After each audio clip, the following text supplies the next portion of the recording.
জুমার রাত, বৃহস্পতিবার সন্ধ্যা থেকে নিয়ে শুক্রবার সন্ধ্যার আগ পর্যন্ত পরিমাণের সবচাইতে বেশি করতে হবে যে আমলটা, সেটা হলো দুরূদ শরীফের আমল।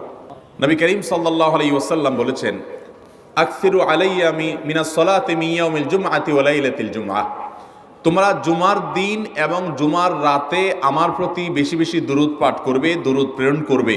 ফা ইন্না সালাতাকুম মা'রুদাতুন আলাই, কারণ তোমরা যে দুরূদ পাঠ করো এটা আমার কাছে পেশ করেন আল্লাহর ফেরেশতারা, এবং রীতিমতো নামধাম সহকারে আল্লাহর একদল ফেরেশতা নিয়োজিত আছে। তারা বলেন, আল্লাহ, হে আল্লাহ রসুল, আপনার অমুক উম্মত, অমুক অনুসারী, আল্লাহর অমুক বান্দা পৃথিবীর অমুক প্রান্ত থেকে, অমুক দেশ থেকে, অমুকের সন্তান, সে আপনার প্রতি দুরূদ পেশ করেছে জুমার দিনে, জুমার রাতে বা অন্য সময়ে।